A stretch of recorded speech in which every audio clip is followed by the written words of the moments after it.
Sabina and Egbert couldn't come. Egbert had just entered the academy. He said he wouldn't be able to keep up if he missed basic magical theory class, so he couldn't miss class. Isidore concluded his greeting by saying that his wife, Sabina, could not accompany him because she could not leave their young son alone, but that he also wanted to see his nephews and he was sorry. Then Rachel shrugged, as if she didn't understand anything about her little brother. The principal is my aunt's best friend, so why does she skip classes for? I really don't understand it. How could he waste the opportunity to visit the Empire like this?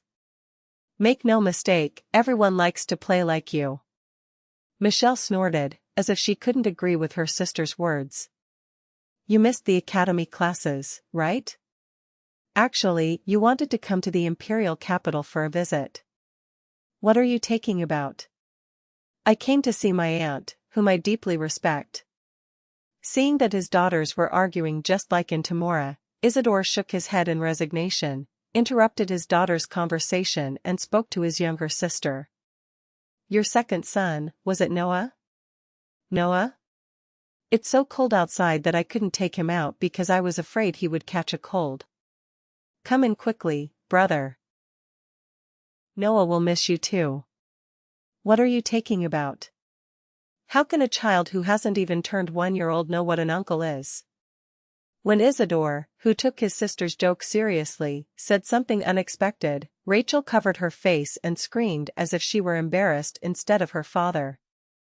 Oh. Dad, it's just a joke. After Rachel yelled that her father had no sense of humor, they all went inside.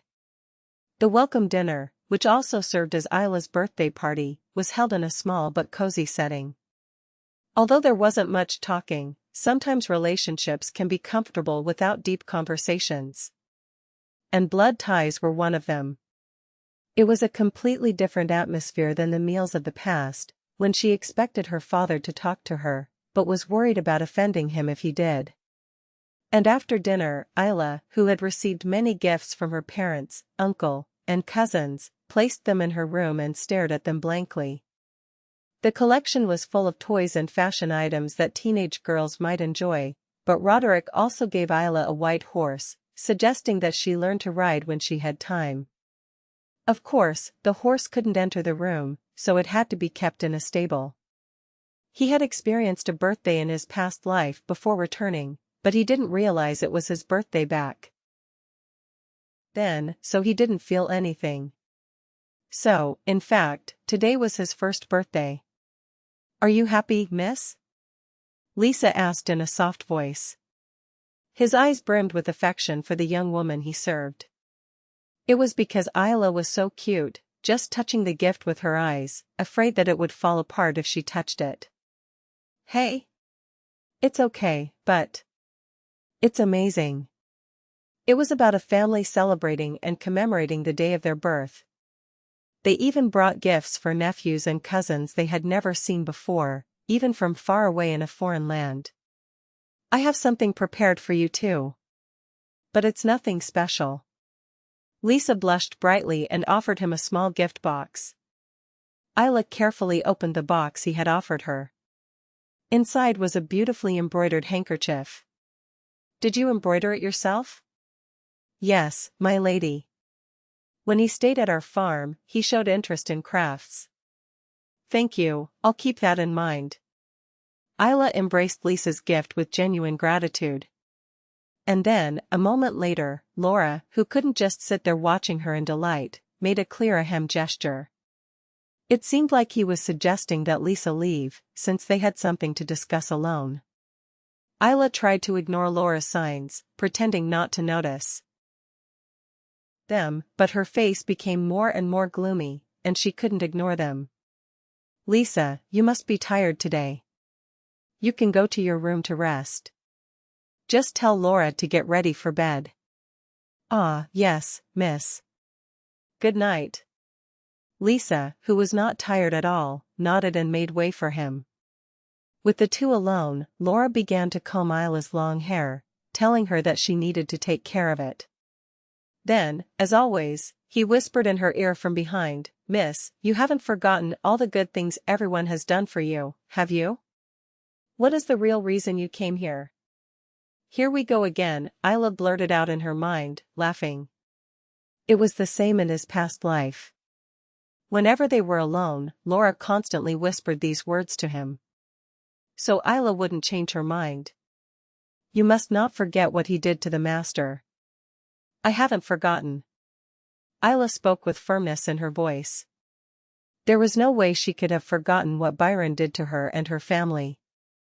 "That's right, my lady." Laura stroked Isla's head as if she was proud of her. His voice was full of pride, as if he had successfully completed his work today. And Isla had to bite her lip so hard that her teeth ground with hatred for Laura. Just when he was barely controlling his anger, there was a knock on the door and someone entered. She was one of the mansion's maids. "Miss, can I take Laura with me?" "I? Because?" Laura asked in a disconcerted voice at the sudden appearance and the announcement that they would take her away. "That's because we lack staff in the kitchen. The butler has ordered you to help." "The kitchen is not my responsibility." Laura opened her mouth in a frustrated voice. She was not even a maid in charge of household chores, but a maid dedicated to the princess. And now, suddenly, he was being asked to help clean the kitchen. It was understandable how unfair it felt. "You know we've been short-staffed at the mansion lately. With the arrival of guests and the young woman's birthday, there are a lot of dishes to prepare. Could you help me a little?" "If that's the case, then there's nothing I can do."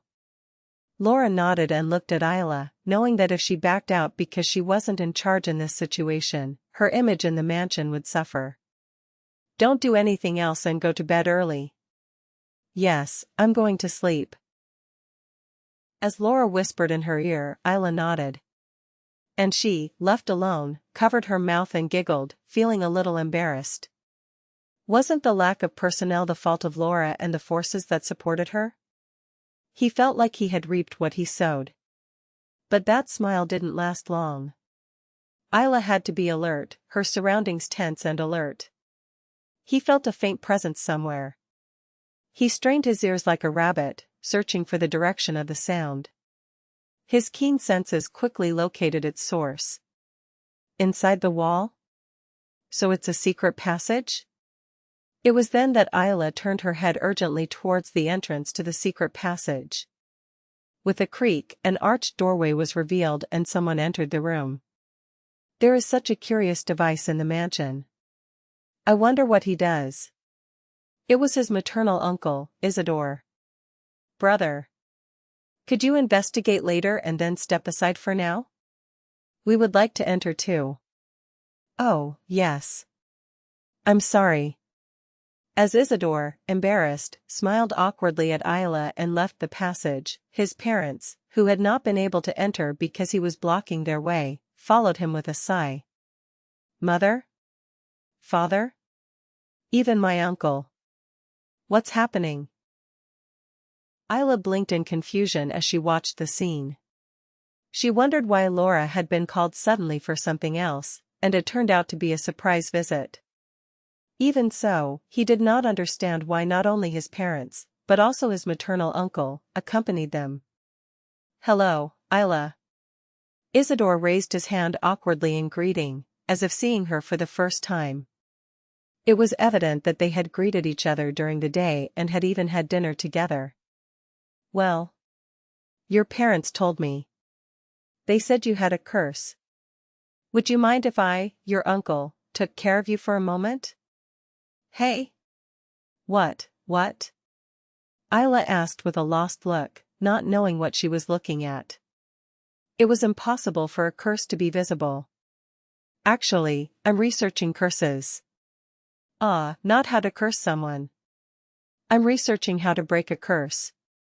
Just in case there is any misunderstanding. Isidore, worried that his niece, whom he had just met, would misunderstand him as someone with a closed mind who curses others, added that urgently. Wow, my uncle was the one who did that kind of research. When she met him in her past life, she only heard that he was locked in his study, researching something, so she didn't know much about him. Isla never thought she would be a scholar who studied anti-curses. No, that wasn't the important thing right now. Perhaps it was possible to break that overwhelming curse that bound her like shackles. So, can you break my curse too?